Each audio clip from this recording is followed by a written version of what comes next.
Welcome to Time to Press Pause, real life stories from the C-suite. I'm your host, Ellen Williams, CEO of The Salient Strategist, and excited to be celebrating the 1-year anniversary of this podcast.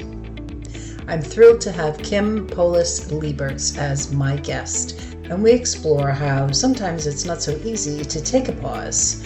What is a pause? How do you plan for a pause? How do you execute a pause? And how do you prevent all of the rest of your life from filling in the gap that you're trying to create so you can take that pause? Kim Poulos Lieberz is founder, CEO, and Chief Creative Officer of KGI Design Group, a full-service creative solutions agency.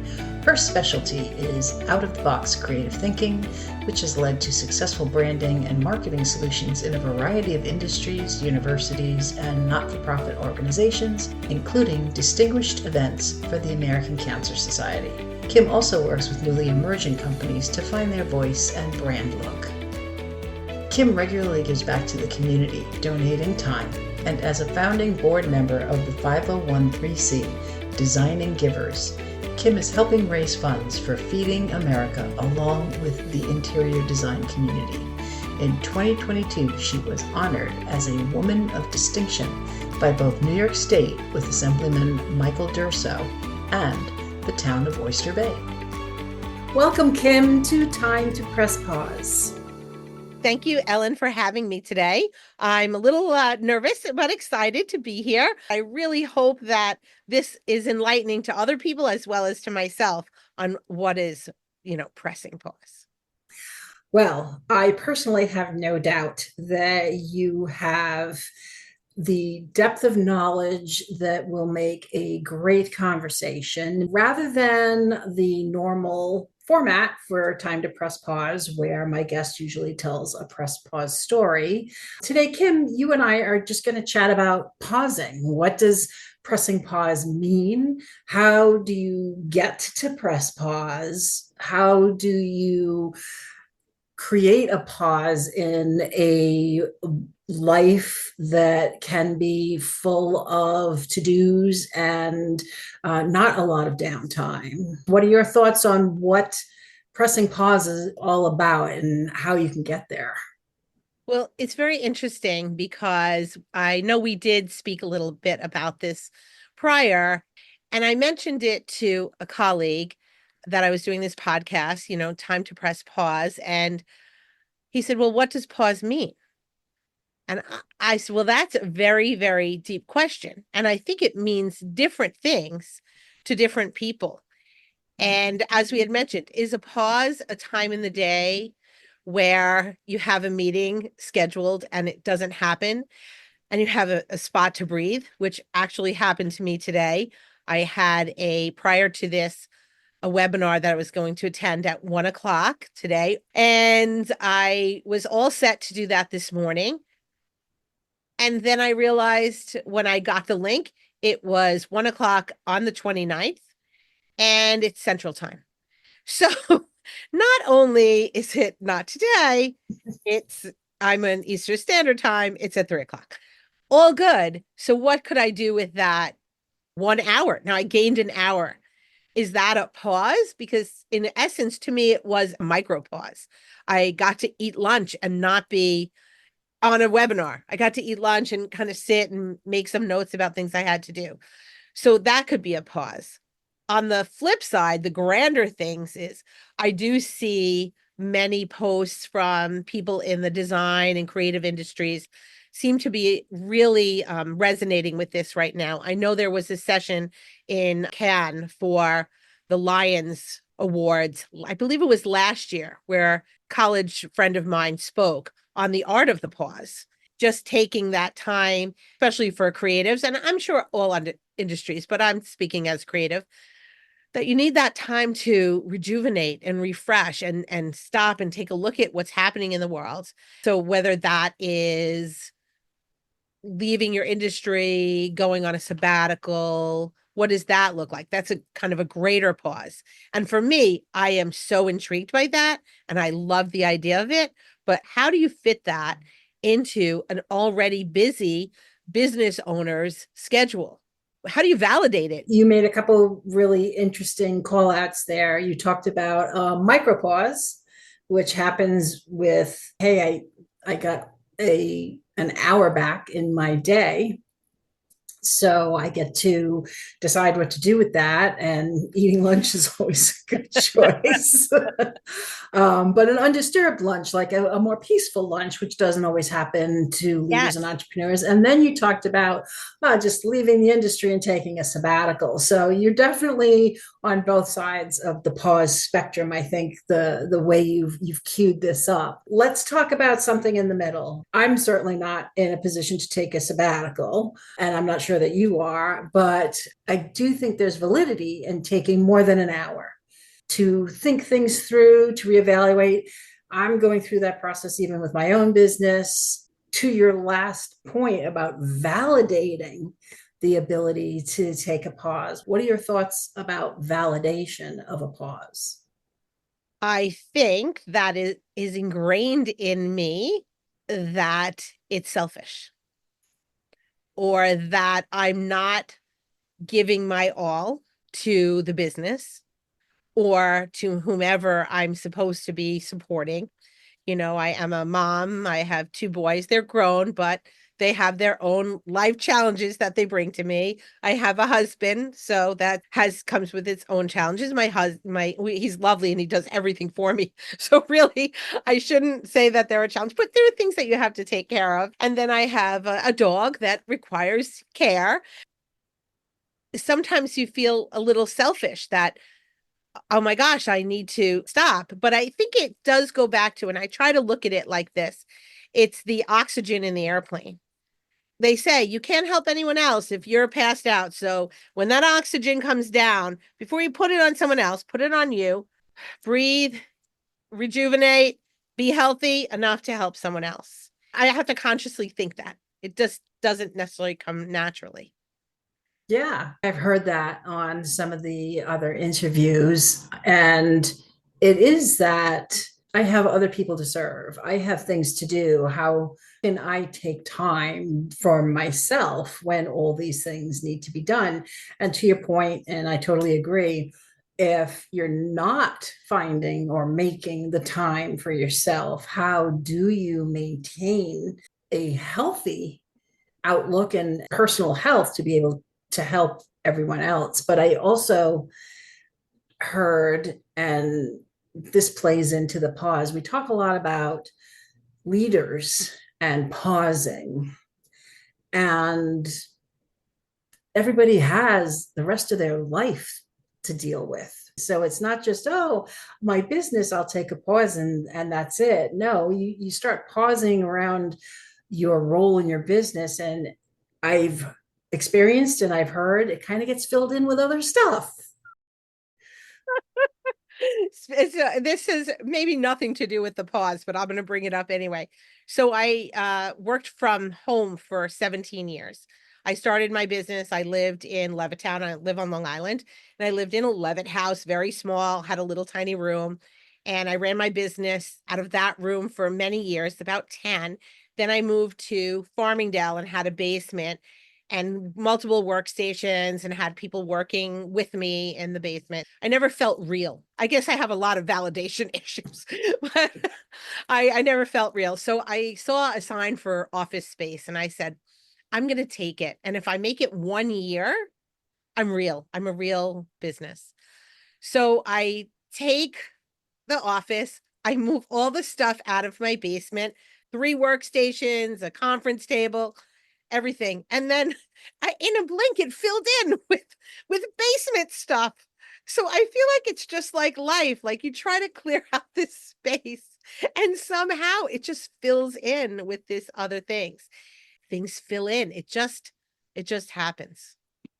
Let's try to dissect that and figure out, how do you create a pause? Is it a lot of communication so that people know that it's a pause and don't fill in, although life happens?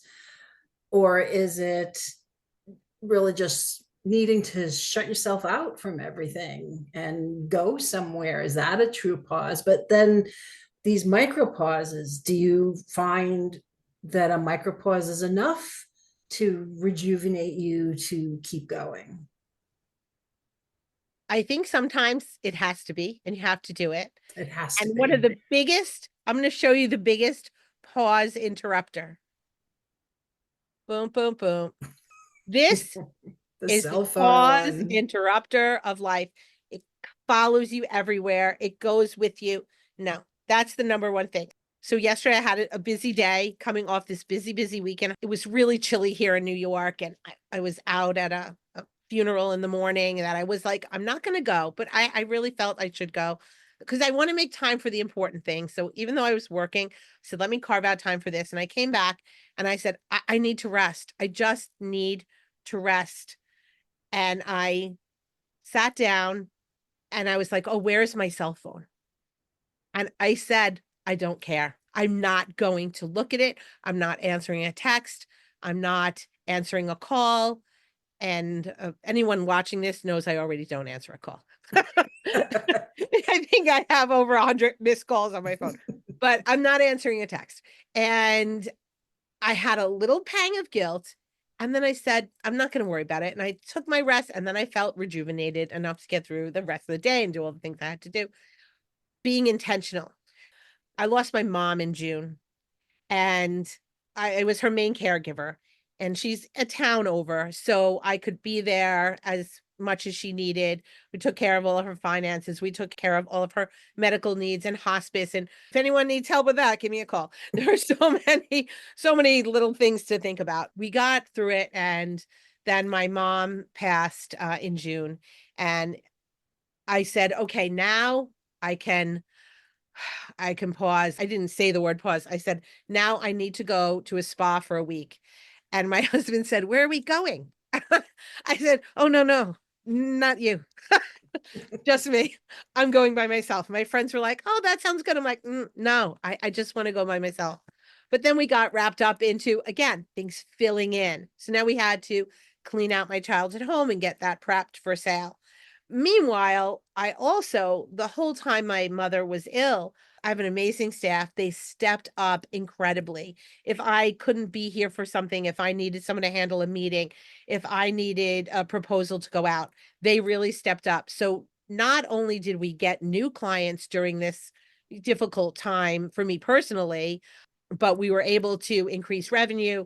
So I was really proud of them. So now I also felt like, one, I had to clean out this house, and two, they needed me. And I actually had one of the consultants that was in working with me on our social media. She said to me, I'm so glad you're here. It's like we're back to normal. So now internally, I was like, oh, I want this. I want to go to this spa and be away. But they needed me back. They've been holding things together. And so I said, okay, I need to push the pause off a little and give them what they need so that they know I'm back. And then things will eventually settle down. But like you said, will they? Because things fill in.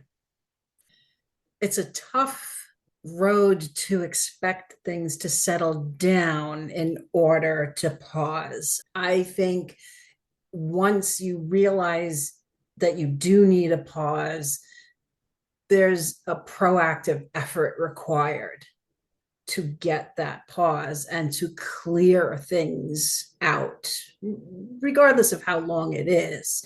And I think you had a great example there with your cell phone, and absolutely you're tethered to it. Your world follows you around. I mean, I'm old enough to remember the phones at home with the cord.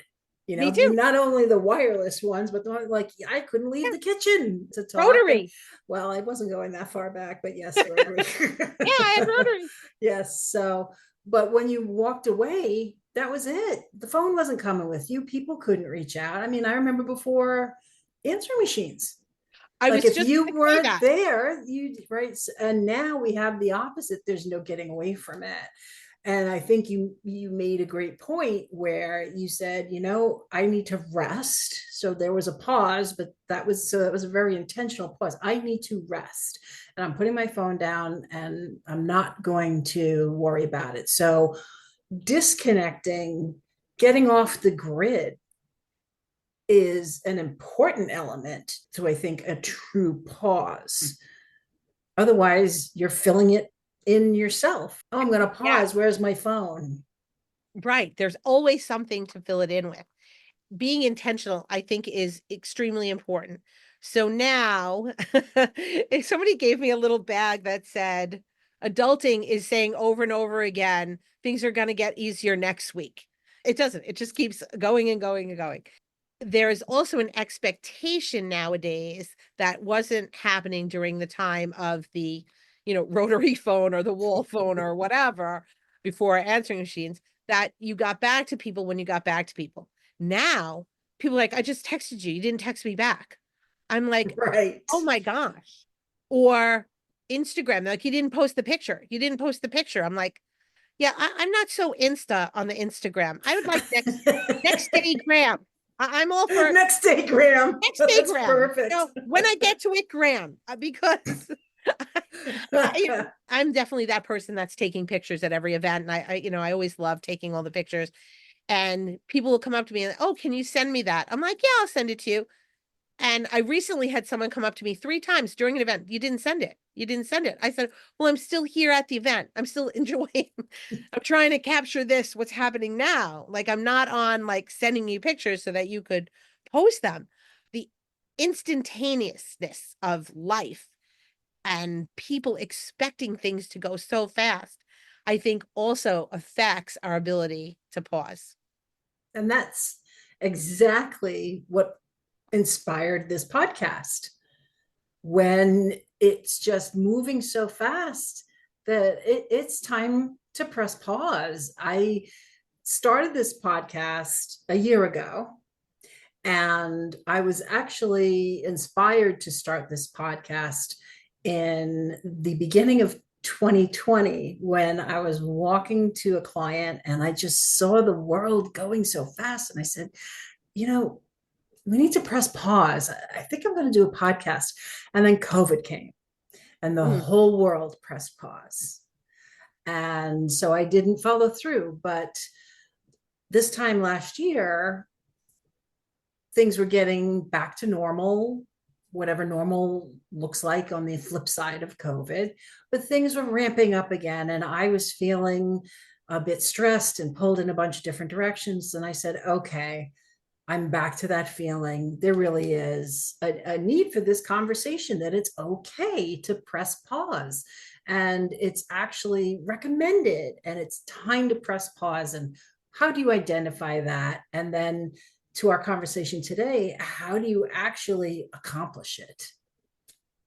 Well, I will say, I know that COVID was tragic for so many people, my family included. There was a lot of tragedy, but there also was this amazing time that you were given. It was a gift of time with our families, or time to reflect.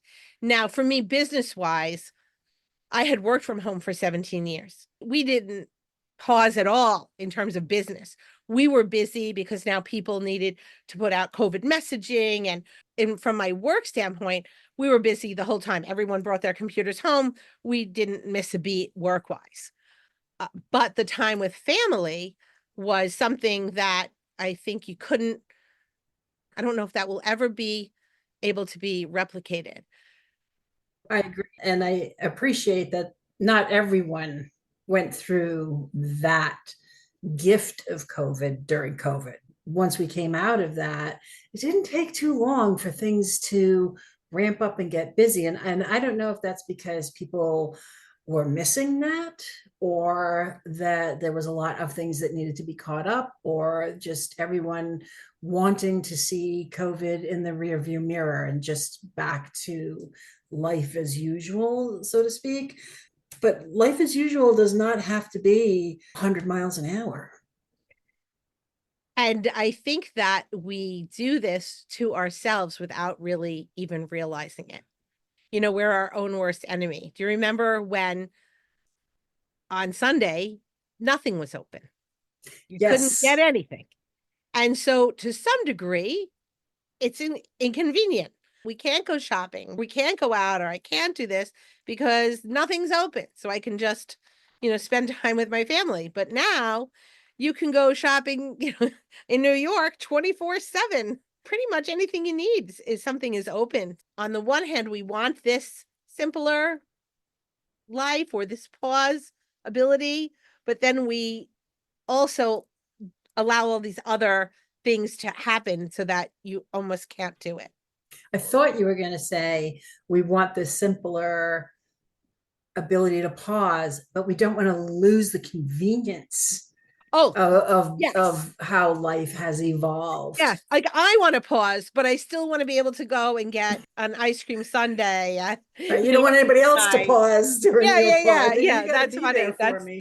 That's true.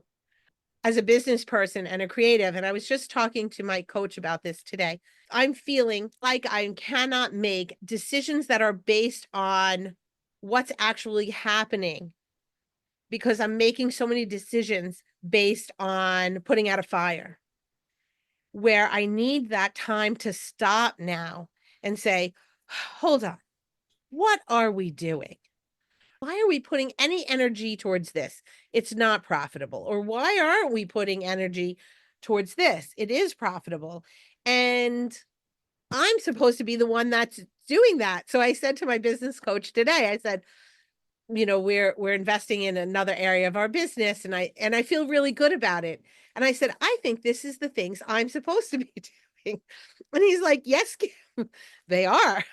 But, you get so wrapped up in the, minutia of, did so and so get that file, or did they get the email, or and then next thing you know, you don't have that time to stop and look at it all. That's what I'm craving right now as a business owner. And I think even in my life, I'm not that young anymore. I'm reaching a certain age, and I just want to take some time to evaluate all of the things that are happening. And I feel like I can't because the phone is ringing, the emails are coming. So I need to make an intentional plan, whether it's going to be going somewhere, shutting everything off, investing in my own health, my mental health, and then hopefully I'll come out of that with a new vibrancy that I can then bring to these other areas of my life and be able to cut out the things that are just busy work. Being able to just to see things more clearly so that your decisions are more in line with where you want to go. Yes. So Kim, since you're going to be planning this pause, we're going to have to make sure you come back, because then you'll have a press pause story.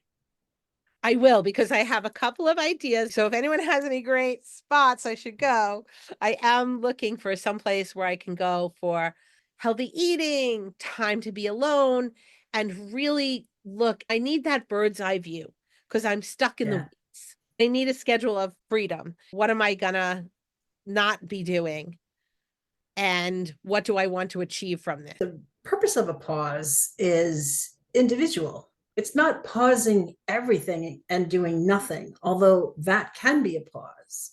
It can be pausing one thing to get more clarity about it and then come back with a new plan and a new vision. It doesn't mean everything shuts down during that pause. It could be a lot of inspiration. It could be you take a class. It could be you learn something new. It's just pausing a part of your life that you feel you need to pause or you need a pause from. Yes, I love the idea of just being somewhere and doing nothing. That very attractive, very attractive. You are totally teed up for a pause. You are ready and it's coming, I'm sure. Kim, as always, I love chatting with you and I truly appreciate this conversation. You were the best pick I could have had for an anniversary episode. And thank you so much for being here on Time to Press Pause. Thank you so much for that accolade. That's amazing. But I totally have always been in awe of you From the first time I saw you speaking on stage at a Constant Contact event, I said, that woman, I want to be like her. She's amazing the way you speak, and you gave me such good advice after. And I'm so glad that here we are, probably 10 years later. It's got to Absolutely. be about 10 years Yes. that we have gone through different phases of businesses, your businesses, my business, and here we are now. But I'm so glad that we have stayed together. Me too. And I'm honored to be part of your anniversary. This is amazing. I'm so proud of you for doing this podcast. And I'm going to come back with a killer story about my amazing pause. I don't know what's going to happen. It's going to be an adventure. That sounds awesome. Thank you so much. Thank you for all the kind words. And I can't wait to actually hear your press pause story. Thank you. Thanks so much, Ellen. Thank you for listening to this episode of Time to Press Pause and celebrating our 1-year anniversary. If you're interested in learning more about Kim, go to kgidesigngroup.com. If you're interested in learning more about me, go to thesalientstrategist.com. And please join us again wherever you listen to your podcasts.